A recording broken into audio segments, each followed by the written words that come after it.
নিহত চিকিৎসকের তদন্তের দায়িত্ব নিচ্ছে সিবিআই। এর মধ্যে বেশ কিছুদিন কেটে গেছে। গতকাল এসেছিলেন রাজ্যপাল পরিবারের সদস্যদের সঙ্গে দেখা করতে। আমরা সরাসরি জিজ্ঞাসা করবো, কালকে রাজ্যপাল এসেছিলেন, কি কথা হলো?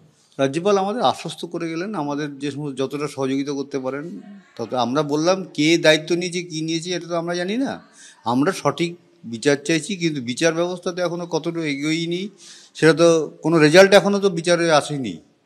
সেটা বলে ঠিক আছে আমি হস্তক্ষেপ করব, এটাই বললেন। আপনারা কিছু কথা বলেছেন, সেটা একেবারে বন্ধ খামে মুখ্যমন্ত্রীকে জানাবেন। কি বিষয় নিয়ে আলোচনা? এই বিষয় আমার মেয়ের বিচার নিয়েই কথাবার্তা হয়েছে। কিছু অভিযোগ করেছেন?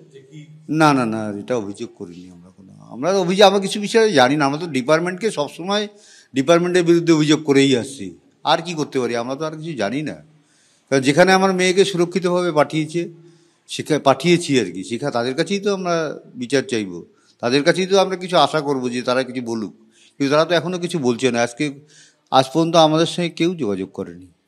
গতকাল দেখা যাচ্ছে যে সবাইকে বদলি করে দেওয়া হয়েছে। আপনারা যাদের বিরুদ্ধে অভিযোগ ছিল হাসপাতালে, তারা যা ভালো বুঝছেন তাই করছেন। তারাও বিচারের জন্য যে লড়ছেন এটাই তার একটা প্রমাণ পাচ্ছি আর কি। কিন্তু এত পরে আপনারা তো অনেক আগে থেকে অভিযোগ করছেন। আমরা তো প্রথম দিন থেকেই ডিপার্টমেন্টকে দায়ী করে আসছি, কিন্তু তারা অনেক দিন পরে কী চিন্তাভাবনা করলেন সেটা তাদের বিষয়, পুরো এটা প্রশাসনের বিষয়। এই ব্যাপারে আমি মন্তব্য করতে পারবো না। প্রিন্সিপালকে টানা জেরা করা হচ্ছে, এখনো তাকে গ্রেপ্তার করা হয়নি, দাবি উঠছে গ্রেপ্তারে। আপনি কি বলবেন?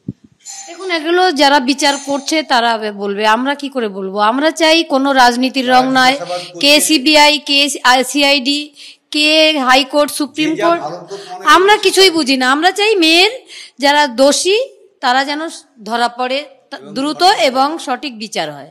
15 দিন হয়ে গেল আপনার মেয়ে নেই। আজ 15 দিন। এই বৃহস্পতিবারই ঘর থেকে সে বেরিয়েছিল, আর ফিরে আসেনি। তার পড়াশোনা, তার ছোট থেকে বেড়ে ওঠা সব আমার কাছে। আমি ক্লাস 8-এর আগে টিচারই দিইনি, আমার হাতে আমার মেয়ে গড়ে উঠেছে। নিজেই পড়াতে? আমি একদম নিজেই। ছোট থেকে কি চিকিৎসা করার ইচ্ছা ছিল? একদম আমার ইচ্ছা ছিল না, ওর ইচ্ছা। আরে ও এক চান্সেই ও মেডিকেলে চান্স পেয়ে গেছিল। সারাদিন পড়াশোনা নিয়ে? একদম একদম। এখনো ছোটবেলা থেকে এখনো সারাদিন ওর পড়াশোনা, হবি ওর পড়াশোনা। কি আর কি ভালোবাসতো? পড়াশোনা ছাড়া আর কিছু। পড়াশোনা, মা বাবাকে ভীষণ ভালোবাসতো, মায়ের সাথে ঘেঁষে থাকতো, আর কি ওই মোবাইল একটু দেখতো, তাছাড়া ওর কোনো কোথাও যেত না। এত নামকরা হসপিটাল যেখানে ভর্তি হয়ে আমার মেয়ে, আমরা খুব খুশি হলাম, সেখানে অন ডিউটি আমার মেয়ে প্রাণটা চলে গেল। এটা আমরা মেনে নিতে পারছি না। ডিউটির চাপ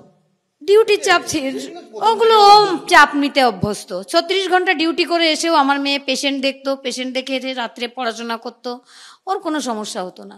শেষবার ফোনে কখন কথা হয়েছিল? 11টা 15। ও অনলাইনে খাবার অর্ডার করেছিল। আমি বললাম কি এনেছিস খাবার? ও বলল ওই চিকেন ভর্তা, রুমালি রুটি, আরও অনেক কিছু বলেছিল। আমি বললাম গরম গরম খেয়ে নিস। ও বলল হ্যাঁ মা, তুমি খাও, বাপিকে খাবার দাও, বাপি যেন ওষুধ ঠিকঠাক খায়, আর ঘুমিয়ে পড়ো, কোনো টেনশন নেই। লাস্ট কথা। আর আমার মেয়ের সঙ্গে আমার কথা হয়নি। তড়িঘড়ি কি ওর দেহ সৎকারের ব্যাপার? হ্যাঁ, এটা তো একটা চাপ দেখতেই পাচ্ছিলাম, কারণ আমাদেরই গাড়িটাকে মানে আমাদের ড্রাইভার জ্যাম ছিল যেহেতু আস্তে আস্তে চালাচ্ছিল, পুলিশ সেটাকে ঠেলে মানে 50 কিলোমিটার বেগে চালানোর চেষ্টা করছিল। এরকম চালাচ্ছিল আমার ড্রাইভারই ঠেলে দিচ্ছিল, মানে তাড়াতাড়ি যাওয়ার জন্য। আপনারা তো পিছিয়ে গেছিলেন। হ্যাঁ, তারপরে তো আমরা টালা থানাকে বললাম যে আমাদের ডেড বডি সঙ্গে একসঙ্গে যাও, ডেড বডি রিটার্ন আনো যেখানে থাকো। ওর ফোনটা কি? হ্যাঁ, সিবিআই পেজ খুলতে পারেনি এখনো বলছে। হ্যাঁ, ফোন প্যাটার্নটা আমিও জানি না।